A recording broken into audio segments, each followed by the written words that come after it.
Hey guys, Ash here coming at you today in Raid Shadow Legends. Welcome to the video, guys. I'm glad to have you here. Today, we're going to be talking about a champion that I am so happy. I'm thrilled to make this video. It is a dude who was a fusion almost a year ago, and I did not go for it. Not that I didn't like his kit initially, but I mean, now, if I had known what I know today, back then, I would have gone for walking Tomb Dreng because it feels like every piece of content that comes out since he was added to the game, he's just incredibly well suited to be a main damage carry. He can even solo and or duo a bunch of content in the game now. I actually did a guide here on the channel, not even a guide really, just a complaining video, I guess, about this champion. Where is she? Saoirse the Shard. Playing my video, inviting me on the show. You just wanted to make fun of me. What a trash champion, right? You're just like the rest of them. So she's the Plarium points, 5,000, dollar champion or whatever. She's got 19k base HP. She's got a 4-turn HP burn. She's got a 30% chance of instantly activating on a passive, right? Now compare that to the man, the myth, the legend, walking Tomb Dreng. Where are you? First of all, aesthetically, man, this guy's a boss. Take a seat, you cannot stand it. He's got the 2 long swords. He's got the, I don't even know what this is. When Cirilla was on last time, she explained what it was, and I forgot what she said. But either way, he's got the little dude on his back. That's what really matters here, right? Really cool, aesthetically looking champion. I wonder what he looks like in that, weird face mask. Anyway, he's got, now we're talking here, 23k base HP is a lot better than 19k. He's also got HP in all battles by 30% on his aura. And then we have an instantly activate any HP burn on the target after attacking on his A1. This does not require accuracy. I repeat, this does not require accuracy to instantly activate. So his entire kit does not require accuracy, which you'll see in a minute when we look at his A2 ability.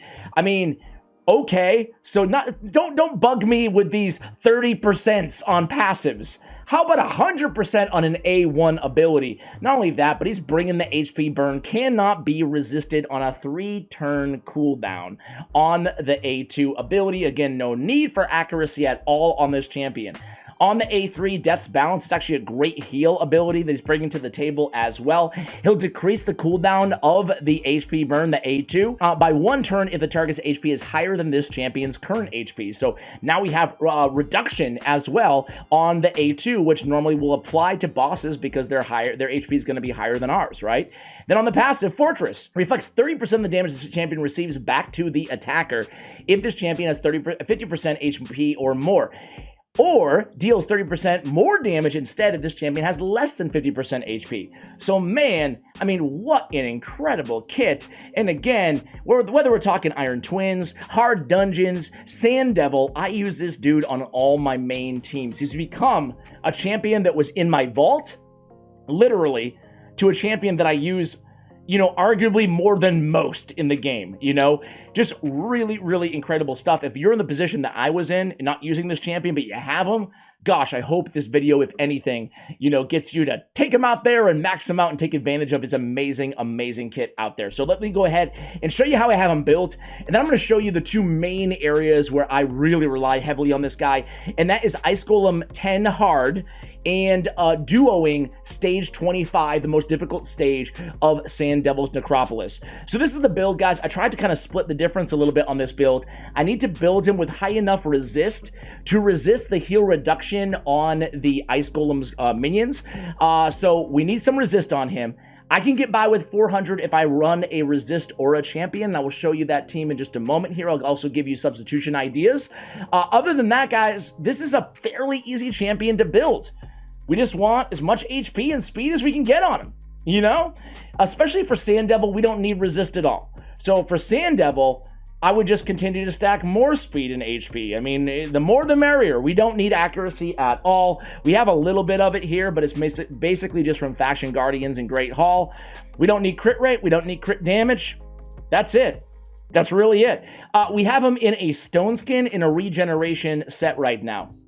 Now, I think I'll probably swap him into Immortal in regeneration. for Sand Devil before we get there, only because that's how I would prefer if you're only going to use him in one area, but I think he can get the job done just fine in either, you know, so. Thanks for the free money. You know what? I'll just run them in this gear. Why switch the gear, right? I mean, you don't want to be paying more silver to switch gear around anyway. We have HP basically everywhere except for the banner. Resistance on the banner, HP on the amulet, HP on the ring. We have speed on the boots. You know, speed is a priority here. HP with a nice HP percentage ascension on the chest piece. And then you guessed it, more HP percentage on the gauntlets here. And again, just looking for resist, looking for some speed on my substats on the rest of the artifacts here. Obviously, if you don't have the type of gear that I do, well, that should scale. The same idea and stat priority should scale depending on the level that you're facing here. The cool thing about this champion is, forget duoing Sand Devil, he can solo the easier levels of Sand Devil, especially just stock up on lesser potions, which I do sometimes as well, because sometimes you just want to ascend all of like your speed boots, your chest pieces, your gauntlets to see if you can get that extra crit rate or speed or whatever you're looking for on that bottom layer of artifacts, right? So you need the lesser potions just to see what you're gonna get. He does a great job at that too, and I use him in both ways. Okay, so I went defense and offense here. War Master is a nice to have, but it's not imperative. You have a couple different ways that you could build this champion in terms of masteries. I like going down offense tree because I can pick up also Life Drinker, getting that extra heal by 5% of the damage inflicted when attacking with 50% HP or less, and that does have nice synergy with War Master, of course. We also picked up Whirlwind of Death, increase speed by 6 for each enemy killed by this champion. We're going to use him on a Seer activation team, so it's not really going to apply to this particular video and this team, this comp. However, you know, nothing wrong with using food champions. I'll talk about different comps that I've seen him used in along the way in this video as well, where Whirlwind of Death could actually benefit him quite a bit. Wrath of Slain, when we get to the Ice Golem, kind of like, I used to have like Bad Alcazar on stage 25 Ice Golem, kind of soloing the Ice Golem at the end. He serves a similar role sometimes, so there's usually some dead allies. There's, you know, Seer's gonna be dead, Kaimar's probably going to be dead, or whoever my reset champion is, Renegade, whoever. So getting that extra damage from Wrath of the Slain is nice to have as well. Defense tree, of course, we want Retribution and we want Deterrence, chance at counterattacking, thus instantly activating those HP burns on his A1 ability. Now, nothing wrong with going support tree either. I would go with Steadfast to get more HP on this champion, probably come down, Exalt in Death, and then eventually make my way down, probably Lore of Steel if it you know, if you have Immortal or whatever, excuse me, if you have, Immortal gear on him. And then you could come down really with Elixir of Life, get another 3,000 HP, or you could just simply end on tier 5 and go all the way down, get the extra resistance on Unbreakable if you need it, or you could even go Oppressor, increase this champion's fill rate, turn meter fill rate by 2.5 up to 10% for each active debuff cast by this champion. Yeah, there's a few different ways you could run him. But again, you don't need accuracy. That's the only one you don't need. So this is the way that I prefer, but again, go with what works for you and your team. You know best, right? So let's go ahead and run him. Let's start out in the old Ice Golem dungeon, and I'll show you the squad. So Ice Golem 10, we have him as a tandem champion with Wither the Crowned. Now, what I like to do, as I said, we'll sacrifice some HP here, and we'll actually get Wither in the lead role to have a little bit extra resistance on her aura. So what I want to do here is, since we're running a Seer activation team, we don't really have to be super picky with any of these. Actually, you know what? We don't have to mess with anything here on Walking Tomb Dreng. The only thing I have, in terms of AI setup is not using the Karma Burn on the third wave, and then Kaimar leading with his Seal of Magic on the A2, well, not using his Seal of Magic on the wave 1. So that's it, guys. Let's see this team in action. The cool thing is this team's kind of split in two, right? It's going to be Seer, Kaimar, and Lydia getting through these waves early on here. You know what I would do? I would not have him use his HP burn. That will save me some time, certainly. Like right now, don't use the HP burn. This is hard. We can shut it off in the first and second wave. That way he can lead with it right here and just start that damage going immediately. Especially if you're going to go like Oppressor Mastery, get that turn meter filling right away, right? But anyway, you're going to see Seer dies, Kaimar's going to die too, Lydia might die as well, but really it's about the Wither show and the Walking Tomb Dreng show. That's really it, guys. So again, taking a little bit longer than we need to here to get things started. I need to go back in there and make sure, again, we're leading with that to A2, which you just saw. And obviously the burn is landing on everybody. And you're going to see the instant activation on his A1 in just a moment as well. But nice and easy. There it is. Some activation. There it is, some more. I mean, he's a one-man show in terms of the damage here. And Wither does a great job just keeping my man alive. What about us? Now, if you don't have enough resist, you'll know by getting those heal reductions. And heal reduction is not going to be your friend, right? It's going to be very difficult to... well, we got one right there on Wither the Crowned. She does have a cleanse, though. And the nice thing is we have regeneration gear as well. And Wither she can handle herself, right? She can keep herself alive, even with that heal reduction, because she's such a beast of a champion. She's got heals for days. And she has a cleanse, I should say, on the A3. But you guys can see this is a fairly easy battle. And sometimes with her, even she might die, like with a heal reduction. But the cool thing is he can keep himself alive with just the regeneration gear as well. So it's a fairly easy run. I've seen it done way faster. Let me talk about different ways you can build a comp for this dungeon, right? I've seen Ghostborn is one of the most used champions out there. Great champion for this dungeon. And who else? You can use Renegade as a reset champion. Kyoku is a great champion for support in this dungeon. And I want to give a shout out to Operdin Clanfather. Let me go ahead and pull him up really quickly here. He's a really cool champion. He's actually a really awesome healer, guys.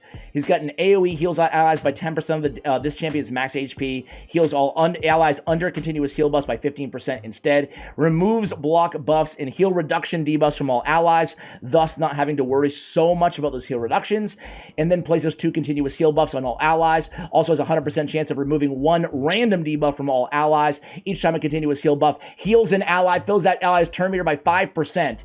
I mean, I'm telling you what, man, Operdin Clanfather, he's not the best champion in this game, but he's an underrated healer in my opinion. And you guys can see this is going nicely here. Again, it's about a 3-minute run. I think we can get this run down quite a bit there. And we probably don't need to use his A3 either. So there's some customization that we can do here with Walking Tomb Dreng in order to make this run even a little bit faster. But with that said, again, I do want to stress this is not like some world record breaking team. It's just a team that always wins. And that's the most important thing when we talk about any dungeons. It's not wasting your energy, right? I gotta say War Master's not doing too much damage anyway. It's more useful against the Sand Devil. But maybe Oppressor is the way to go. It's a mastery we don't talk about too often here on the channel. But finally land that burn. He should be coming into his A1 right now, or we might not need it. There it goes. And Deado. So my man gets the job done there, obviously carrying the damage load. And let's see what we have here. Retaliation with crit rate, no speed, we will sell. All right, guys, let's go to Sand Devil's Necropolis. We're not going to mess with anything here. We'll keep his resist the way it is. Stage 25, we have Walking Tomb Dreng and Godseeker Aniri. No aura needed. And this is... Actually, you know what? Before I show you this...